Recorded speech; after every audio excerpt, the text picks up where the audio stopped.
सब कर फल रघुपति पद प्रेमा, सब कर फल रघुपति पद प्रेमा।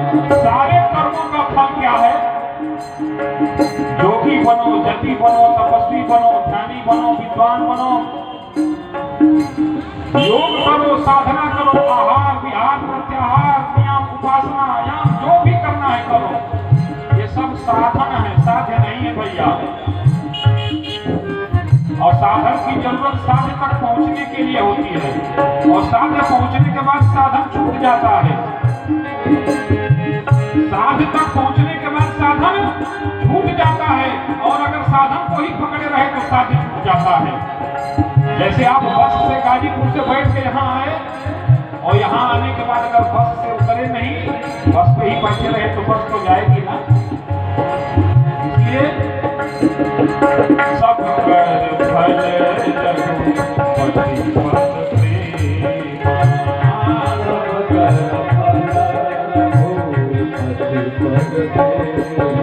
सारे कर्मों का फल क्या है? भगवान के चरणों से प्रेम पैदा हो जाए,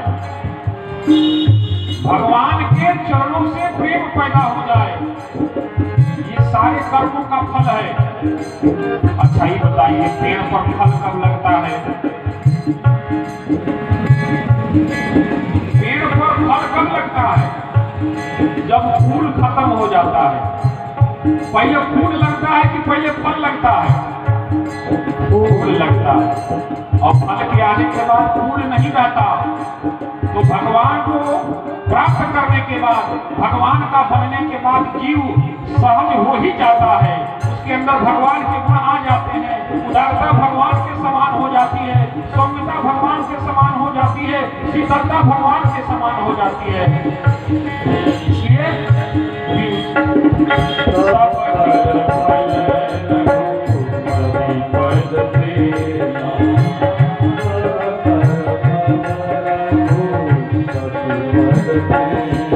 सारे कर्मों का फल क्या है? भगवान के चरणों से प्रेम पैदा हो। इसके बिना अगर भगवान के चरणों से प्रेम पैदा नहीं हुआ, आप योगी बन गए तो बात नहीं बनी। आप विद्वान बन गए, मंत्रों को याद कर लिया, लेकिन भगवान में प्रेम नहीं है तो मंत्र किसी काम का नहीं, वो मंत्र किसी काम का नहीं।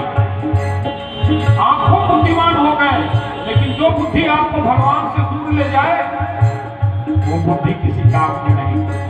आप खुद धनवान हो गए, वो धन होना काम की भैया, जो धन किसी के जीवन में आनंद न ला सके। अच्छा ये बताइए, आपकी मिठाई की दुकान हो और आपको शुगर हो जाए, मिठाई की दुकान किस काम की? सबको खिला तो सकते हो, खा नहीं सकते। सोने की दुकान हो और तुमको लकवा मार जाए, ऊपर नीचे सोना देख देख के तड़प रहे हो, लेकिन एक आभूषण सर पे शरीर भारी है, गहना कहां से पहनो? इसलिए बाबा ने कहा सब कर फल रघुपति पद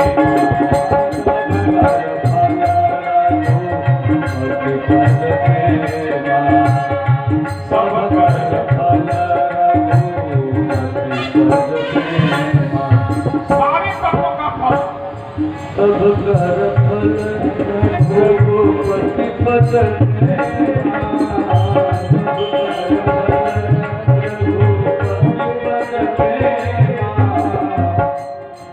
कहते हैं कि तो कुछ भी कर लो, लेकिन ते ही बिनु पाऊं, ते ही बिनु पाऊं, ते ही बिनु पाऊं, न पावे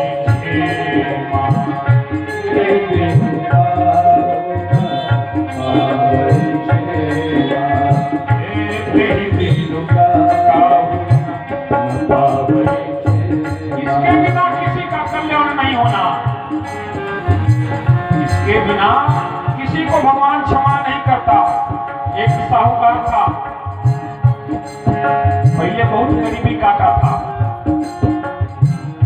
कहता था भगवान हमारा नशा कब बचेगा। भगवान ने थोड़ी रहमत बरसा दी। कबाड़ के धंधे से कुछ दिन में वो करोड़पति बन गया। अब जब करोड़ आ गया तो भगवान की कहाँ फिक्र। अब करोड़ आया तो करोड़ के चक्कर में, सरियाने के चक्कर में पड़े। दिन भर सोचे कि पहले करोड़ जुटा लें, रात को भगवान का नाम लेंगे, और जब रात आए तो करोड़ को कोई लूट न ले।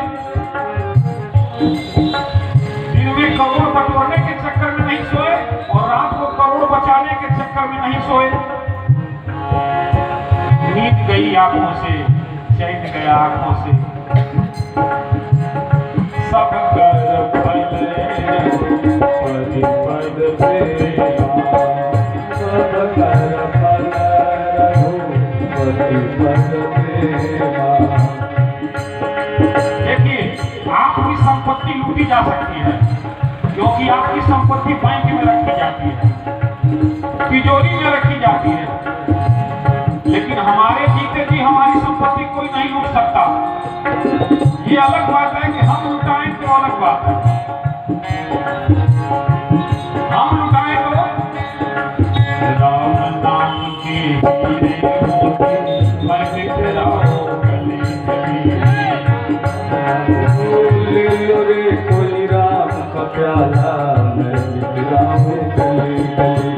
राम नाम के हीरे मोती मैं बिखराऊं गली गली। ले लो रे कोई राम का प्याला, मैं बिखराऊं गली गली। हरे राम राम राम सीता राम राम राम।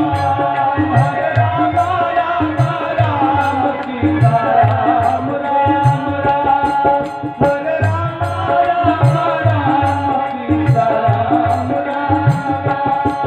हरे राम राम राम सीता राम राम राम। हरे राम राम राम सीता राम राम राम।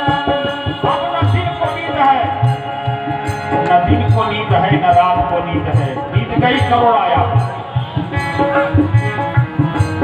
खूब पैसा कमाया, अच्छी गाड़ी खरीदी, अच्छा मकान बनवाया। सोचा हम सबको दिखाएंगे, बहुत गरीबी काटे थे। मकान बनवाया, उसके जितने रिश्तेदार थे सबको निमंत्रण भेजा।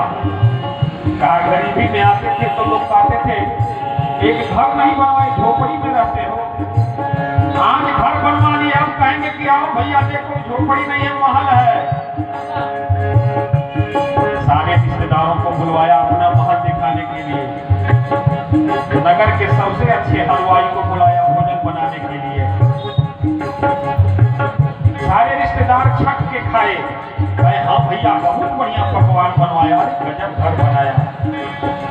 पूरी रात को सोया नहीं साहब, रिश्तेदारों से बखान करते करते, अरे समझ लो बहुत गरीबी काटे थे, ना करके मेहनत करके घर बनवाए, मकान बनवाए। अपनी पूरी कहानी सुनाने सुनाते उसके सारे रिश्तेदार डूब गए, थक गए। अगले दिन सभी रिश्तेदार भोजन प्रसाद लेके अपने अपने घर चले गए। बचा कौन? वही से।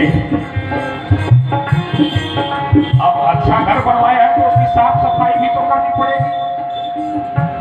मजदूरों को बुलवाया, सारे घर को नीम की दोपहर लगवा के कास्टिक से धुलवाया।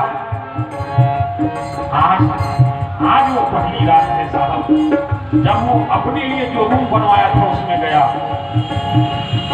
सामने उसका मखमली बिस्तर पड़ा था, उसके कदम मौत में बिस्तर के तरफ बढ़ रहे थे, लेकिन शरीर गवाही नहीं दे रहा था।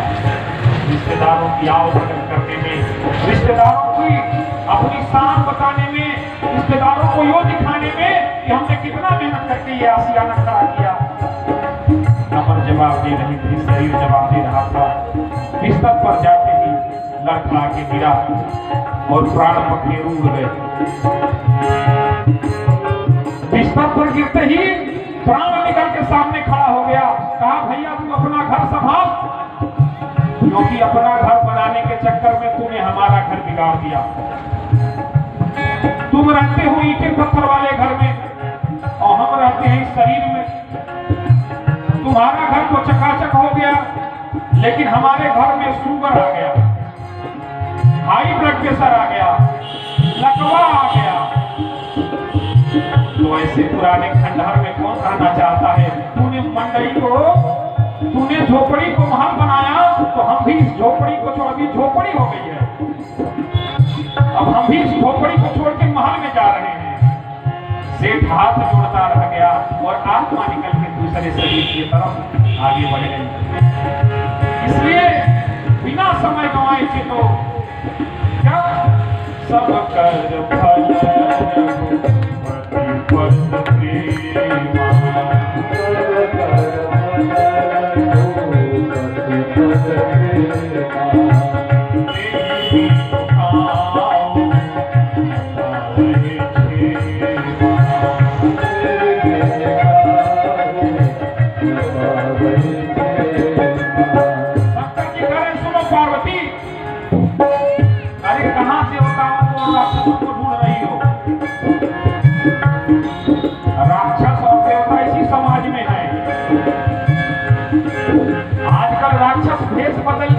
सर पे सींग नहीं होगी साहब, सींग उनके पेट में होगी।